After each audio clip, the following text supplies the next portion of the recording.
So earlier this week, we did mock interviews for our high school scholars at Bostonia Global. And what we've seen is our kids, they feel that they belong there. They show up and they have the self-confidence and the comfort to engage with me or other employees as if they're family. We spend time getting to know the kids' stories starting in kindergarten, and we capture that and archive that so that we have this growing portfolio of student self-expression. Our students' ability to just share who they are and convince me to hire them, we're blown away. Hello and welcome to the Future is Clear, Teach Like It's 2045 webcast series. My name is Scott Carr from CESA 2.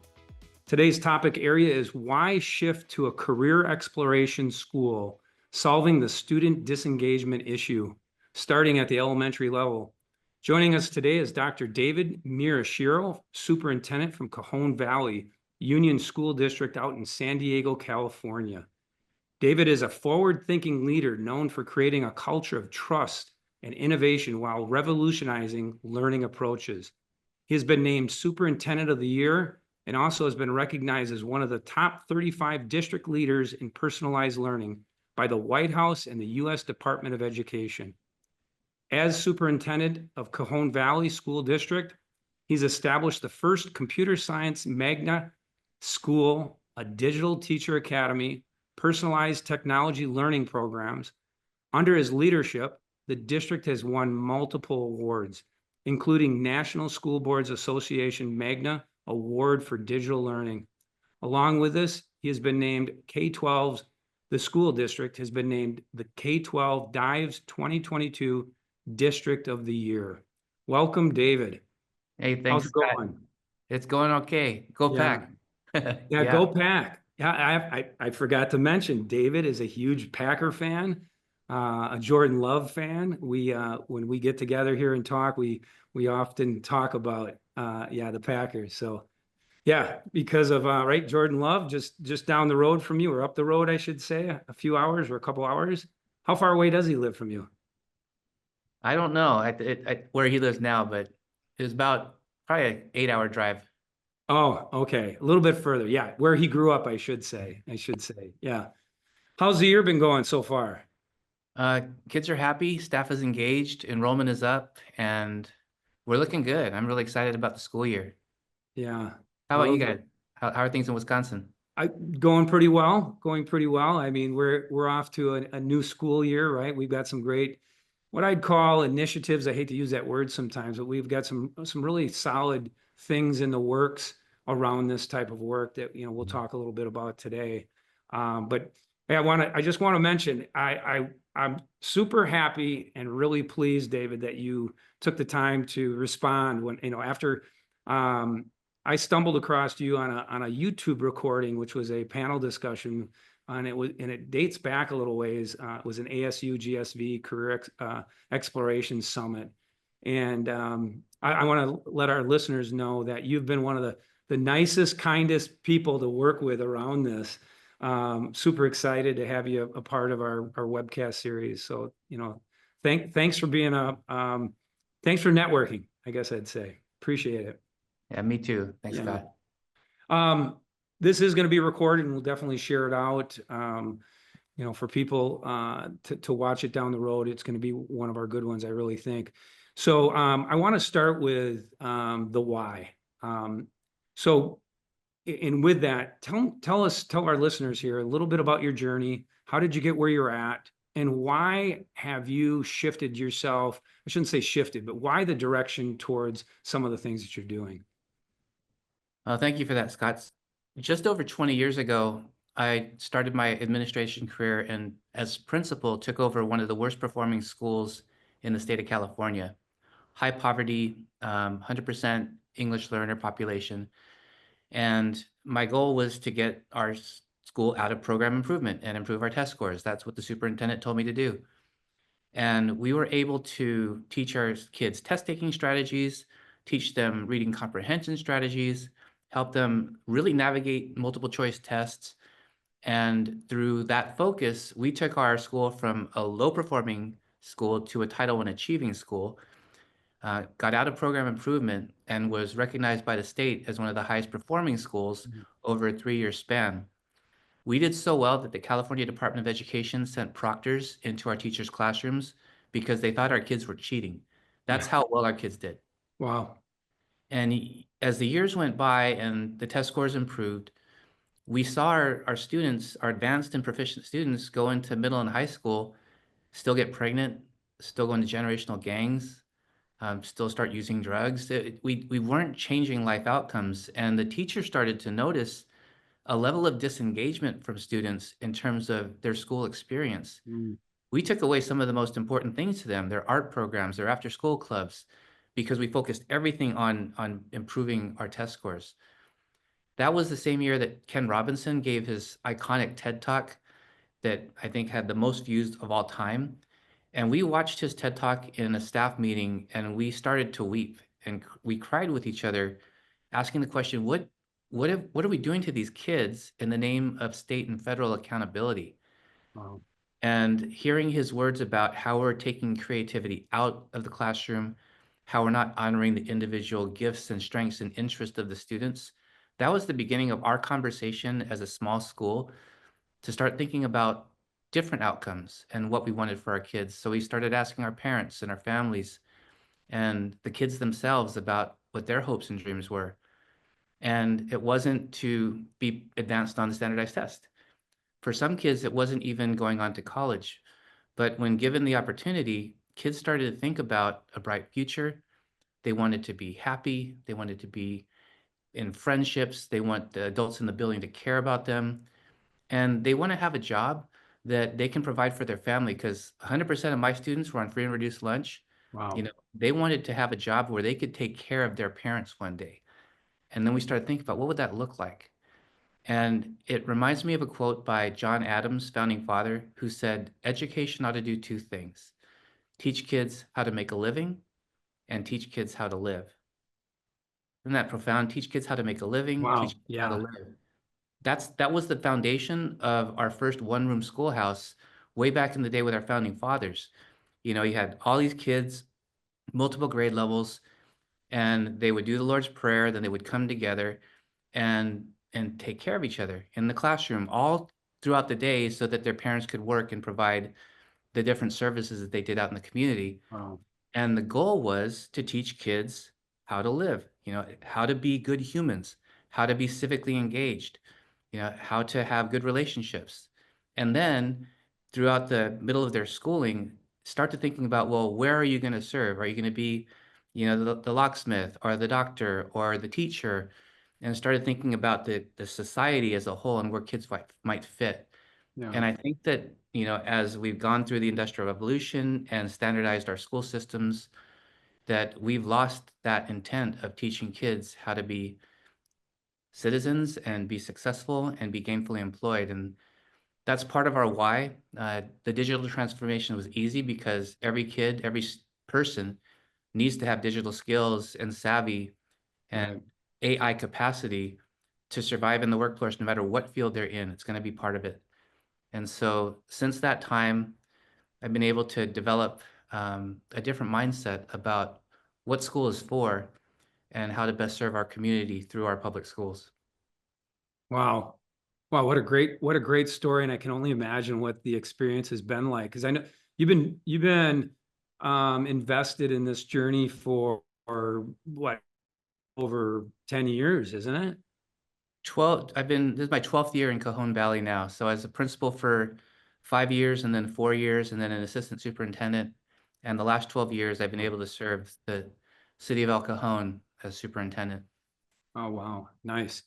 Give our listeners, tell them about how you've gone. Was it a K-8 and then they actually literally asked you to grow it out to be a K-12 system, right? Right. Yeah, when we started to actually when we went digital and all of our kids had Chromebooks starting in 2014, and we had a way to deliver curriculum differently. You could put anything in front of a kid if you can control the content. So our kids started to learn TED Talks starting in kindergarten. Oh, In wow. partnership with the TED organization, we built out a longitudinal curriculum where kids start with a 30-second talk in kindergarten, but by high school senior year, they can deliver an 18-minute talk about an idea worth spreading.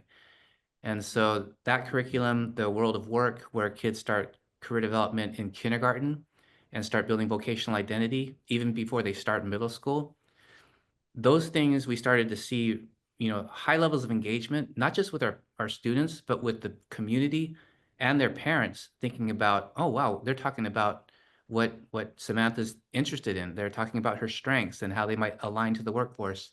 Yeah. Problem is as a K-8 district feeding a high school district, and I think California is unique in some of the just bureaucracy and really bad structures we have. Mm. It doesn't work. And so our parents started to say, hey, can you make a high school? Mm. And at the time, I Wow. thought, I don't think so. But then Tom Vander Ark on a school visit said, you guys should start a high school. And I said, well, how should we do that? He said, well, you have to charter it. You have to serve the kids in grades K through 8 through your school. So that's why Bostonia High School is Bostonia TK through 12. Mm. And then you have to approve it with your board and petition to the state. I said, well, that seems easy. And so we did it. And now we had our first graduating class last year Oh, at wow. Bostonia Global Academy, and our scholars are phenomenal. Wow. Wow. I can only imagine. So your kids that graduated just this last year, you say they would have looped through the system that you've created. I mean, that's just how rewarding. It had to Yeah. have been really, really cool. I want to ask you on one of the panel discussions I was listening to where you were a guest, you made a comment about about kids foreclosing on the school system. Tell me a little bit about that. Go in a little depth around what you mean. Why is that? Go ahead. Yeah, so the UK is way ahead of us in this work in terms of career development. Mhm. So through some research with the OECD and I think forgot the name of the organization, it'll come to me, but they put out research briefs on what they're learning about child development in terms of career education and career development. And what they find is that kids foreclose as early as 5 and 6 years old on gender stereotypes, on careers that are for boys and girls or for Wow. different types of cultures because of what they see in the media, on television, and in just conversations in their homes. So kids would start to say, well, I'm not going to be a pilot because that's a boy job, or I'm not going to, go into aerospace, that's a boy job, or I'm not going to go into teaching because that's a girl job. And, these types of gender stereotypes. So in the UK, they've, by design, implemented experiences and exposure to career professionals, a diverse group of career professionals, so that kids could start to see themselves in those roles before the age of foreclosure. And so that's why it's really important to start early, not middle school, elementary school, to start showing kids, what potential opportunities are, who's out there serving in their community, and to show a variety of roles, genders, and ethnicities of people doing it so kids could start to see themselves as that career professional. Yeah, right. I mean, that makes a ton of sense, right? We with some of the work that I do with districts, we build that awareness and then eventually a connectedness right around those. We're investing in our schools at that grade level, pre-K, kindergarten, and it is a little bit hard to embrace somewhat because it is a mindset shift. But so you would say students would foreclose typically then on the school system itself, also in that kind of thinking, hey? Yeah, and the organization is Redraw the Balance. So if you were to do a Mm. search for Redraw the Balance, there's videos and research that are longitudinal studies that prove these theories to be correct. And you're right. If kids start to foreclose on their aspirations, then what's the purpose of school, right? Right. Yeah. Well said. Another part that I've heard you talk a lot about, and I think I read about it too with one of the articles that you wrote on, and that your mantra, and that mantra turned into your vision: happy kids engaged in a healthy relationships and pathway to gainful employment. Tell us how you.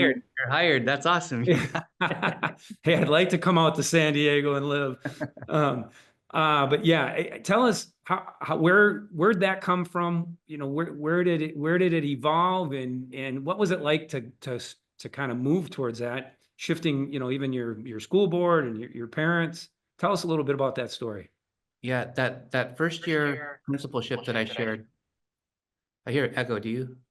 Okay, good. That first year principalship where we broke down in tears after the Ken Robinson talk and then started asking our students and families what they wanted from the school system taught us that, you know, wherever I go or wherever we go, we should ask the question, like, what do you want from us? Like, how can we best serve you? And the answer might be different based on where we are in the country or what type of population we're serving. And so when I got to El Cajon, families said the same thing. The parents, when they drop their kids off to school, they want them to be safe. They want them to be treated well. They want them to be treated with respect. They want them to have friends, make sure they're not sitting alone at lunch. They want them to be in healthy habits and not do some of the things that teenagers can get into in middle and high school. But the interesting conversation was with our city manager. In my first year as superintendent Cajon Valley, just over 11 years ago, I met with Doug, and he oversees the police department, the fire department, public works, everything taxpayer funded except the schools pretty much. So I asked Doug, hey Doug, you know, if the school district were yours, what would you have us do? Wow. And he looked at me and he said, Miyashiro, sit down. He called me by my last name in my first meeting. He didn't ask me, he just did. And Miyashiro, you guys got to stop stigmatizing the most important work in the country. You realize that we have one of the largest naval bases here in San Diego, Mm, one of the largest Marine bases there in Camp Pendleton, and a ton of civilian and non-civilian jobs that your kids don't even know exist because it's not a straight 4-year to college pathway.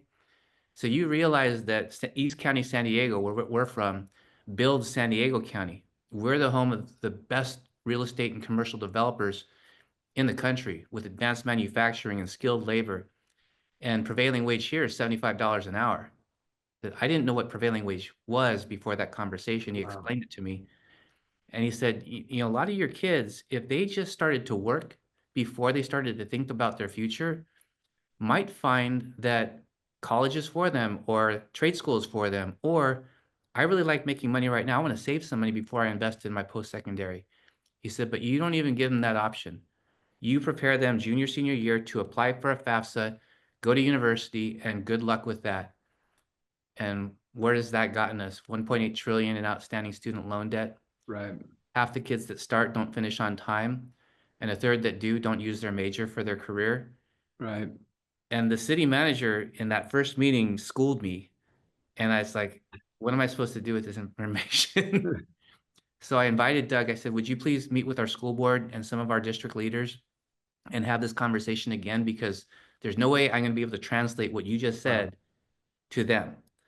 And so we started to listen to city leaders and to public service leaders, the fire chief, the police chief, you know, the Navy admiral, on what they're seeing in terms of kids that are applying to them.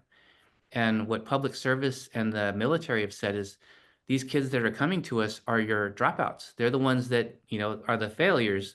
They're not in shape. They don't have self-discipline. They're not self-aware. They don't have interpersonal skills. These are not the kids we want. We want you to prepare your kids for public service, for the military by design. Show them self-discipline, show them pride for their country, show them what Mm, public service truly is.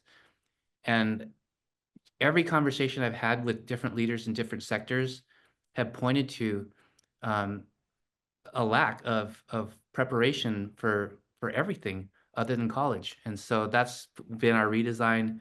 How do we take this information and repurpose the school system to prepare kids for all of the options? And it's challenging, but with early years career development, mentorships in middle and high school, and what we've hoped to do, like Indiana is doing, is paid apprenticeships starting mhm. in junior year in all the different sectors. So kids can earn money while they're in high school, earn credit while they're in high school, and in a safe environment, make decisions before they actually are out of our system. So by the time they're ready to enroll, enlist, or apply, you know, they've had some life experience. That's Yeah. We're not there yet, but that's where we're moving towards. Yeah. Wow, good stuff. So I think it was a while back, but you did do like a needs assessment. And you included, your business partners and your community in that. Tell us a little bit about that needs assessment and what did it end up driving towards? Yeah, I'm on the board of the San Diego Regional Economic Development Corporation, Okay. and it's the Fortune 50 CEOs, a lot of elected officials, uh, higher ed people. And a report they put out was that San Diego's economy doesn't reflect the diversity of our population. So those that are in the high wage, high demand jobs in STEM, in biotech, in blue technology, some of the things that are big industries here, um, they don't have a large of Black, Latino, Asian, or other colors. It's pretty one-dimensional. And so they asked, how can we fix that? And again, it was by design. And so early exposure and then understanding from business what their needs are. There was an interesting panel with CHROs from Qualcomm, San Diego Gas and Electric, our utility company, and Illumina, a biotech company. And when we asked them, what are the skills that you want your applicants to have? Who's the ideal applicant to your business? Their answers were different. Wow. Some of them said, actually, all of them said communication and critical thinking. That was pretty standard. Hmm. But one CHRO said attention to detail and someone who's going to go back and double check and triple check their own work. You know, one said persistence, someone that is going to be, comfortable in error recovery and prototyping. And so it's not like you can create one graduate profile and say this is going to meet the needs of every industry. We have to start with some basic essential skills. And then from that, as we learn and unpack kids' interests, start to think about, okay, now you're going to this industry. These are what's important to them. And then connect them to the people to have those conversations and engage in paid apprenticeships while they're in high school. That's why I think that's so important. Yeah. So with some of this work, where did the world of work come into this? Tell us a little Oh, bit about what is that? Because every time I get online and I'm reading about it, it ties to Cajon Valley and yourself. So what is the world of work? How does it tie into, the beginning stages or what you're doing now? thank you. Thank you, Scott. Do you have junior achievement in BizTown in your part of Hmm. the woods? Hmm. So BizTown, that place where kids can go and apply and be a career professional for one day in like a Disneyland version of Yeah. work. Yeah. Uh, Fifth graders love that. In San Diego, about 10 years ago, Ed Hidalgo, who was our chief innovation officer, was formerly in government affairs and staffing at Qualcomm. And on the top floor of one of the skyscrapers in Sorrento Valley, he built this thing called the Think a Bit Lab, which was like a uh, engineering version of BizTown. Kids would go there in a bus, 30 kids at a time, and they'd get to program and code Arduinos and learn about some of the technology at Qualcomm.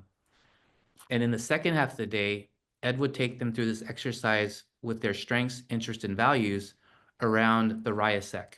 Wow. And that was Yeah. my first introduction to that. And what he showed them was as kids unpacked their strengths, interests, and values through these exercises, he showed them with career cards and RIASEC phone boards where their interests might align at Qualcomm.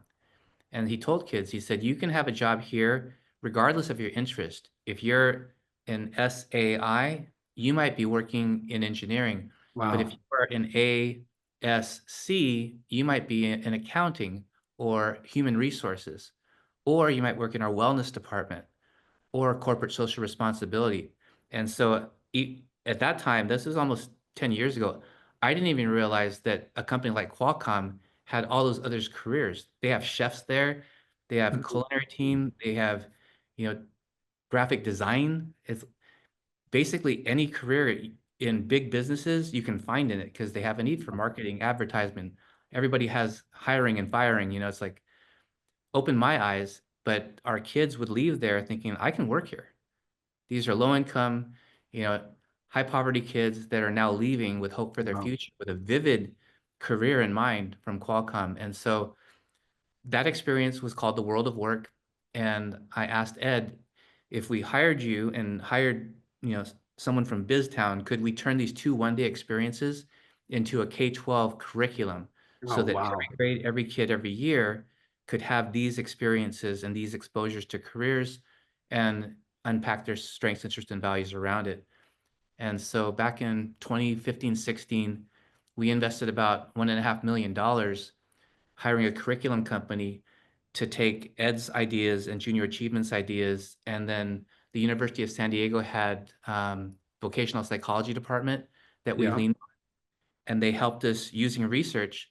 And John Holland's RIASEC, which is the time-tested gold standard of, I think, career interest assessments, to build this curriculum. And now it's 7, 8 years in the running. It's grown legs. I think you can find it in Pittsburgh, you can find it in Ohio and Indiana and different Yep. places. Yep, you can. Because that was part of how we connected was through Beable. I mean, because Oh, that's where it's landed, right? So I mean, you've got the Hollins Code and the RIASEC. yeah, Your world of work has landed itself in Beable, which I think is an outstanding platform. I've talked to some districts and people about it. Tell us a little bit about Beable. And how this all comes together and how it incorporates literacy. yeah. Or actually, ever since I've been an administrator, I've been a customer of Achieve 3000, Yeah. that tool. And so in my opinion, back in the early days, that was the best tool for literacy and also Lexile gains and measuring Lexile performance with students. And towards the end of Saki's time there, they started to build in career. But all he did was say that if you could read at Lexile 1520, then that's entry level for a civil engineer. If you read a 1200, you can probably enter teacher education program.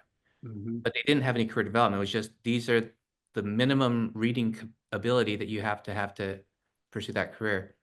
When Saki sold the Chief 3000 and then went into non-compete, I ran into her at the ASU GSV conference. Yeah. She saw us showing the world of work. It was this physical product with some digital assets. And she said, I want that. And so we negotiated a deal and we built our curriculum into her platform. And now it's not only the best literacy platform and the best Lexile measurement, it's the best career development resource with physical and tangible activities that teachers can download right from the Beable site. And so I'm really excited about what they've done, and they continue to develop and build new features. But our students love it, and the teacher data that they're able to get from our student engagement with it is really tangible. Yeah, it is a great product for those of you that are listening or will hear this recorded version. It is worth looking into. Our state, recently passed Act 20, which is basically it's some high level requirements which we need to have around reading for our students, grades 1 through 3. But yeah, good friends of those over at Beable, because I reached out right away once you and I connected. I learned a little bit more about it. Just the simple fact that it involves reading literacy and connects it to career readiness. And the platform itself is really cool. Being able to, right, they have it where it's elementary all the way up through 12th grade. Yeah. So it's a great product. With that in mind, kind of let's move into, what does this look like? When we start to talk about career readiness, career exploration, and it's happening in school systems and it's happening in your school system, and maybe it is a lot to do with Beable, but what does that look like? What are some of the things that you're doing at Cajon Valley that showcases work-based learning for students, even at that lower level too? Yeah, especially in kindergarten through 8th grade, the experiences have to be hands-on and they have to be tactile. The kids actually have to be immersed in what the work looks like, even as a kindergartner. The reason I share that is because if most of the career assessment tools are these test and tell things where kids ask a questionnaire and it spits out, you're a this, you should do this. And the kids have had no experience in those places to even have that correlation. It's like asking a kid that has only eaten Italian food his entire life in Italy, comes to New York and said, do you like Mediterranean food? Do you like Chinese food? Do you like Filipino food? He can answer, but if he's never tried it, is the answer really valid? Right. So when you ask kids about careers, like, do you want to be a this or do you want to be a that? Well, if they've had no hands-on tangible exposure experience, that's not a fair question. They can't answer that, even though they do and they're expected to.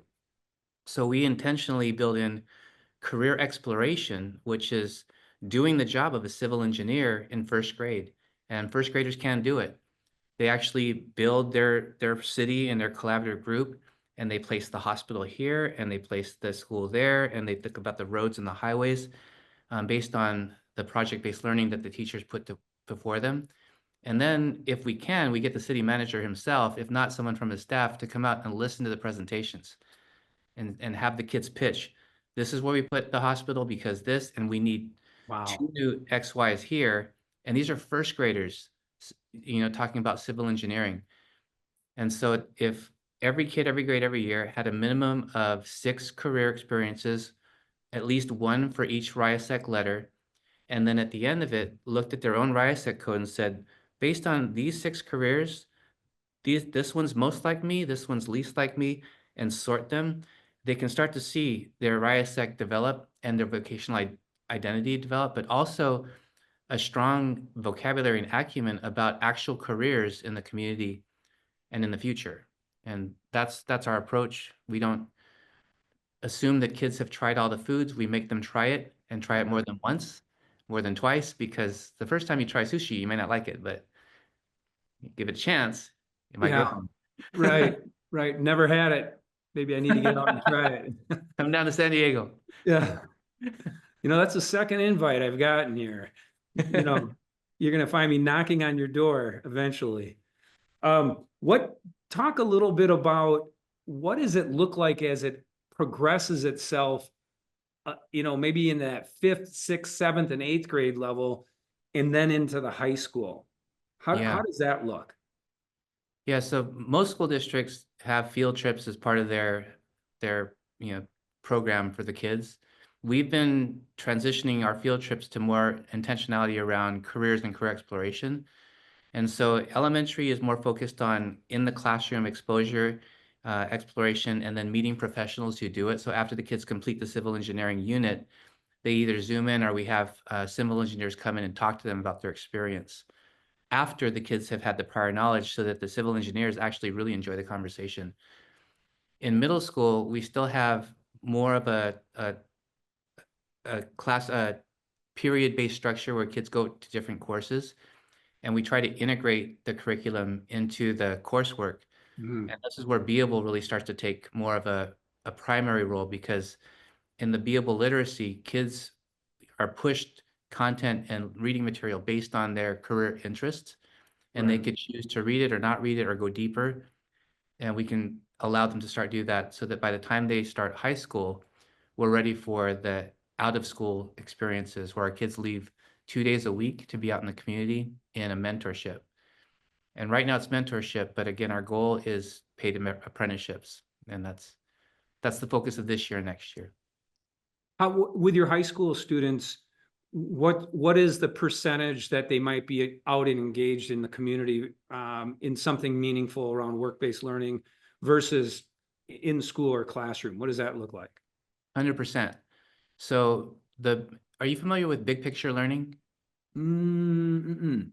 Big Picture Learning is a company that opened the Met School in Rhode Island, and they've opened several charter schools all around the country. They're some of the most progressive high schools anywhere. And the premise is relationships. So kids at all these high schools start in advisory, where freshmen, sophomore, juniors, and seniors in a group of about 20 are with one advisor, and they stay with that advisor through their whole career. So as the seniors graduate, the juniors, sophomores, and freshmen give them a celebration, and then they welcome in, 5 kids from the freshman class to their advisory. It's almost like Hogwarts Right. or like Gryffindor, like it's like the family. And so that tight family unit where the advisor builds a close relationship, but it's also integrated coursework, competency-based, so that as kids achieve their competencies, they're meeting their graduation requirements so they can spend out of school time in work-based learning, 50%. In Indiana, we just were there at the National Youth Apprenticeship Summit. Kids can spend 50% of their high school day in a paid working experience where they earn school credit and community college credit while they're at their work experience earning money. I think that's the gold standard based on the Switzerland model. But Yeah, our we had Aaron Black on from Indiana, and he actually had a what he called workforce or work-based Wednesdays, where his students were for the whole day were in the community. So I know that a lot of that has been really taking off. Something I wanted to ask you about, and I want to hear some of the exciting things that have been going on with this, is that I know that you allow for real world experiences for your students, and you mentioned this earlier with TED Talks, for kids. Tell our listeners, how do you utilize that? How did you get into that? What's that like? My first year here, I was invited to give a TEDx talk at San Diego State University. Mm. And I said, sure. And I thought I'd show up and like be the Asian Ken Robinson, like, 500 million views. And then the person called me and said, okay, we're assigning you a speaker coach and someone to work with you on your slides. And I said, I'm good. I don't need help. And they said, well, then you don't need to participate. I said, no, wait, hold on. And so I went to speaker coaching. I went to media coaching and got to see on the back end why the TED Talks that are produced are so good. Mm. It's not just people with ideas. Those people are brought into the TED organization, and there's a series of lessons and protocols to make their talk compelling and make sure that if they use visuals at all, they're enhancing and not detracting. And seeing the process of how they develop public speaking and presentation literacy, I thought every student should go through this process. And so that year they opened TED Ed. And if you go to ed.ted.com, there's a free curriculum resource there that anyone can access where they do that.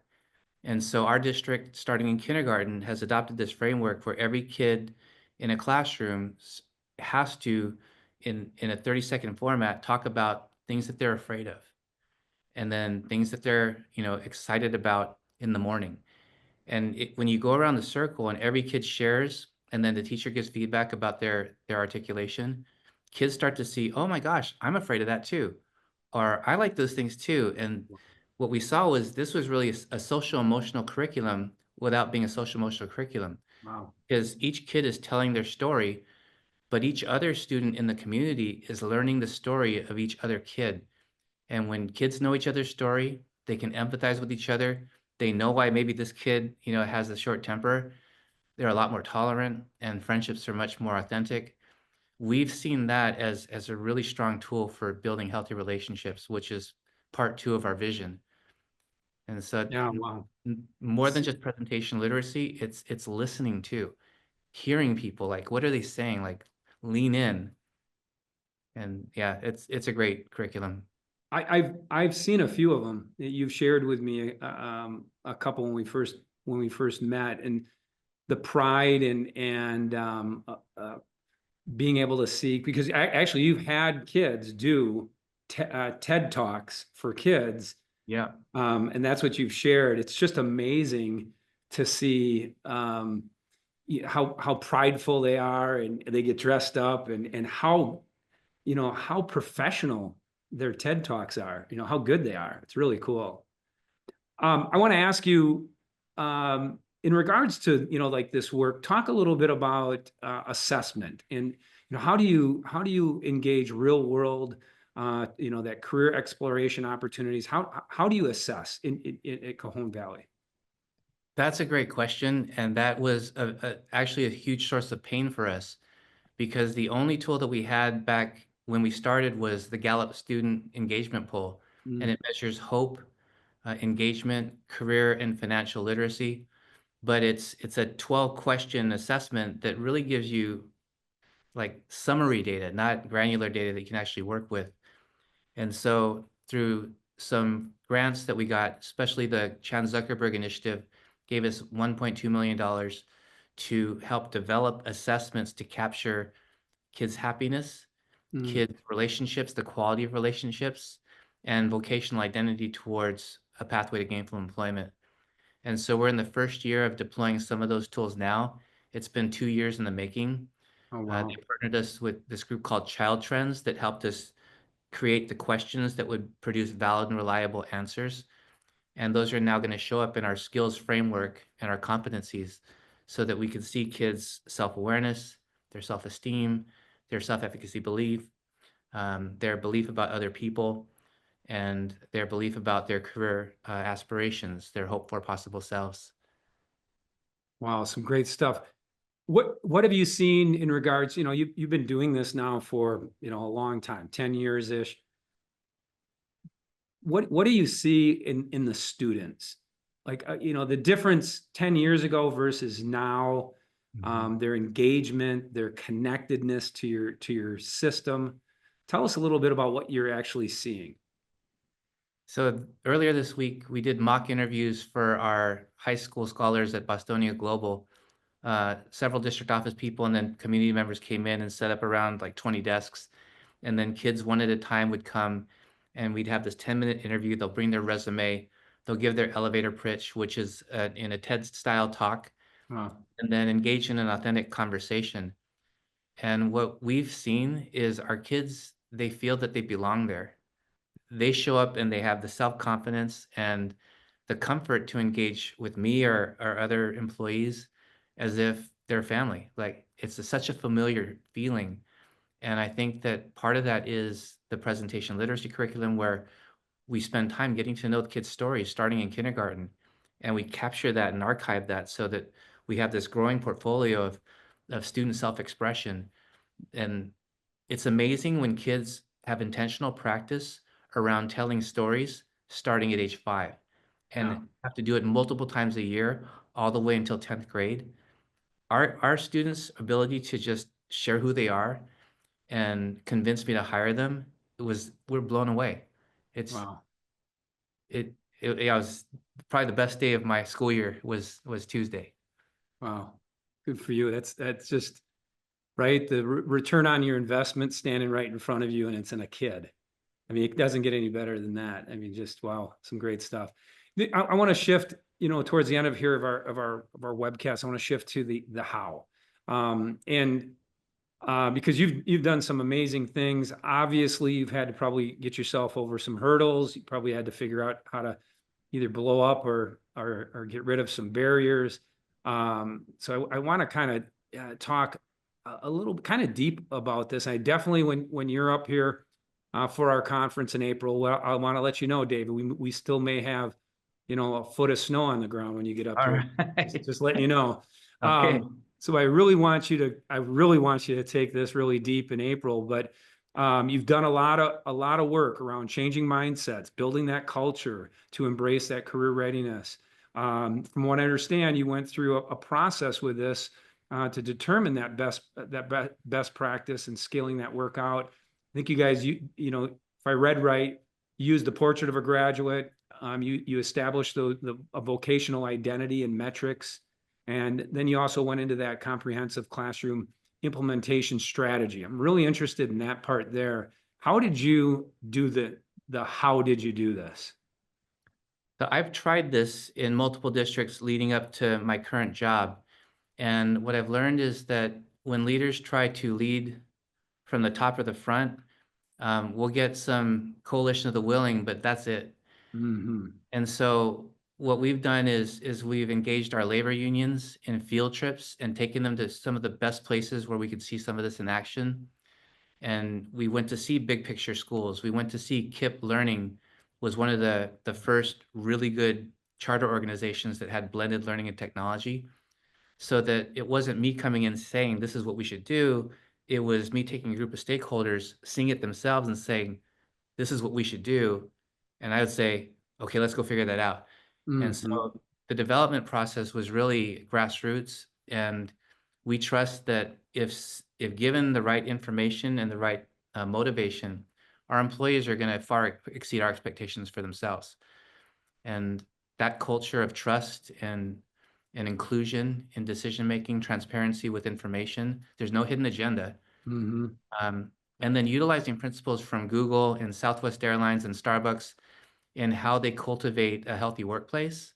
We've used Wow. Yeah. those principles here because at the end of the day, our humans, our employees are the ones that are going to lead this work. And so they have to be bought in, they have to be deeply engaged, and they have to feel ownership over the things that they're actually doing. And it takes a lot more time, but Mhm. it builds this machine that can do almost anything. I think that our employees feel that they can do anything. Like, well, we did that and we created this. Well, why don't we do this? And we wouldn't have been able to build a high school in my second or third year here, but through the process of blended and personalized learning, one-to-one technology, building TED Talks, and then World of Work, when it came time to do something hard like create a new school from scratch, people said, "Oh yeah, let's do that." Right. Wow. And when 2020 came and the world changed, they said, "Let's not stop." And we did it anyways. You know, that type of like culture and mindset. And our employees are just incredible. We've also had a lot of people quit that don't want to work that hard because this work of innovation, it's hard. It's not a, a 40-hour work week. It's a 50, 60-hour work week and doing some stuff on the weekends. It's it's something that you live, right? I mean, you're Yeah. a guy. Yeah. I love to work. I don't have anything else to do really.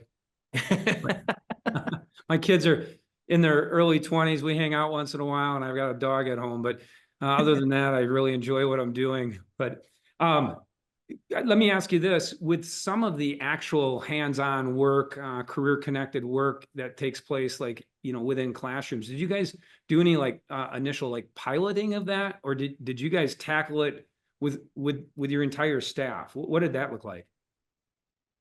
Say that again, Scott? Well, when with some of the new initiatives, or and I hate using initiative, the word initiative, but with some of the work that actually transpires, did you Oh, tackle that with piloted groups, or were you at a level of culture accepting we're all going to start this?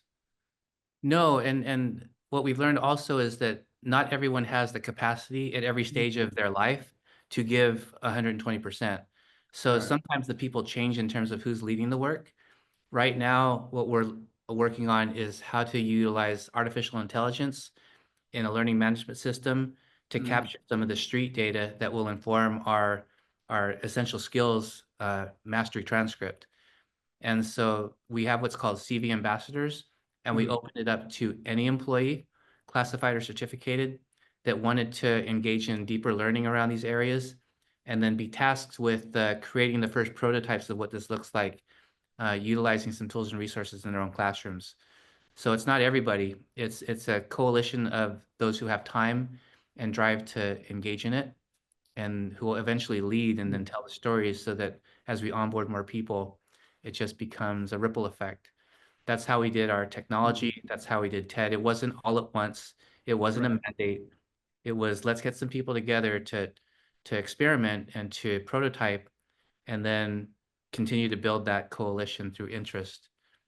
Parents also play a strong role because when a parent sees work-based learning happening in a classroom or TED Talks happening in a classroom and their kid is not participating, they will ask the teacher, "Well, why isn't my kid getting that?"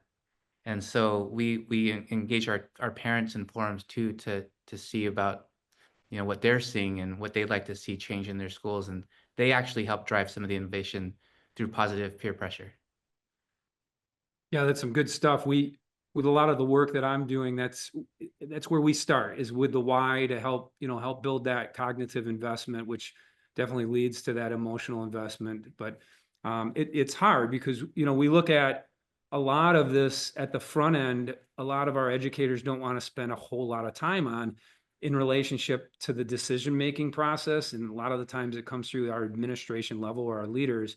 Um, a lot of the times they don't want to back up to, what is our purpose? Why do we exist? Let's refocus. So it just sounds like you guys are doing some great things, have it in the right spot, right place, but I'm sure you're constantly iterating and innovating as you go along. Super cool stuff. We could spend a lot of time on this, I'm sure. But I do want to kind of end here and talk about real quickly our conference coming up in April. So I know we get people listening to the webcast down the road here, and I'm excited to have you come up. It's a big ask for you to come up as far as you're traveling. I'm doing everything I can to get that tour of Lambeau Field, and Yeah.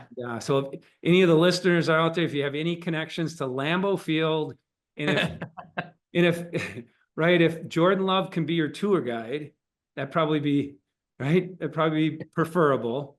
But yeah, trying to work something out for us. If nothing else, you and I can take a quick trip up there. But are you excited to be able to come up and be a part of this? I can't wait. And yeah, we're gonna drive up there. We're gonna find a way, even if there's a foot of snow, Scott, we're going. Sounds good. Yeah, definitely want to get up there. Um, I want to end here with just kind of talking real quick. Anything new on the horizon that you'd like to share out around this great work that you're doing for us, or something that might be down the road that we can look forward to? I've connected to Cajon Valley and yourself. Anything on the horizon? Well, I've alluded to it a little bit, but the country of Switzerland, in Switzerland high schools, every high school student, 70% are in paid apprenticeships for their junior and senior year, Mm. earning college credit, earning high school credit, and actually earning degree credit. And Indiana, and Aaron's part of this, they have been sending delegations back and forth to Zurich to learn from their system-wide approach. And Katie Jenner and her team in Indiana, the state secretary, are looking at statewide implementation of Switzerland's model, where 70% of all Hoosiers will have the opportunity to be in paid apprenticeships during their high school as they earn high school and college credit in addition to money. And so California, we're the fifth largest economy, but we're the first largest bureaucracy. It's going to be a challenge to do here, Mm. but we're going to try to use innovation zones and state waivers to create opportunities for our high school. We want every high school student to have a paid apprenticeship and start not learning financial literacy through a course, but through making and managing their own money starting when they're 16. And that's our focus right now. It's going to take a couple years to get there, but we're starting with a small cohort this year. Wow, that's super cool. We're a very strong state with youth apprenticeship. It's something that I would say maybe about 16 to 20% of our students statewide participate in, Wow. which is not bad. It's That's better than most. Yeah. If yeah, not, yeah. yep, and it actually has grown over the last 3 to 5 years. Our workforce development at our state level has done a really good job of connecting with our DPR, Department of Public Instruction. So if we can help in any way, I got a little bit of a background in that, but I know a lot of people that even have more of a background. So if we can collaborate at all and help you out, that we'd be more than happy to do that. Yeah. I can't wait to meet people and network in the spring. Awesome. Yeah. Maybe we can set something up where we can connect you with some of those that are running that. But one final question here. So as you know, our tag is teach like it's 2045. What do you feel? What do you think education is going to look like in 2045? I think I think in most places it's going to look like it does now because Oh, and that's just being a realist. However, I do think that some states like Indiana, like Wisconsin, like Colorado and New York will have transformed their system to be around John Adams' original purpose to teach kids how to make a living and how to live. mm, And they're going to start to see their state economies do so well and make everyone else question, how do we do that? And I think that's how we drive change is through small and then medium and then big implementations like Indiana. and Wisconsin. I can't wait to see what you guys are doing up there. But there are states that are doing this well, and California is just not one of them yet. So I was speaking more in California, but Yeah. I mean, we're traveling all over to see the innovation in our own country, and it's awesome. Yeah. Well, you How guys, about you? What does it look like until you in 2045? for me, yeah, I think we're going to see, well, we need to see a lot of change. I think it's a matter of a higher level of collaboration with our local communities and our businesses. I think we're going to see a wider range of the need to help our students, gain those durable skills so they can come out and embrace any type of career type opportunity. Now, obviously, you're going to have your niche, and you're going to want to lean towards something of interest, but I just think we're going to move towards a stronger need around durable skills, and you're going to see that. I think the footprint of our school systems are going to change, more collaborative, that type of stuff. But I think you're right. I'm going to be retired by then, I hope. But so I'll be interested. It'll be great to sit back. Maybe you and I can sit back at a Packer game, and we can talk about what it looks like. And I'll say, remember back in 2024 when we did that webcast, and you were right, David. Not much has changed. I hope you're right and I'm wrong there. Let's see. Right. I Plan. appreciate you joining us today. And if people want to get in touch with you, how would they do that? Twitter, LinkedIn. I'm responsive and would love to connect. Or my email's on our district website too, cajonvalley.net. Yeah. Yeah. And you've been great networking with me, and looking forward to continuing that. So thanks, David. It's been a pleasure. Really appreciate your willingness to collaborate and work together. I'm super excited again about April and having you come up. So as we depart, remember, the future is clear. Take care. Thanks, Scott.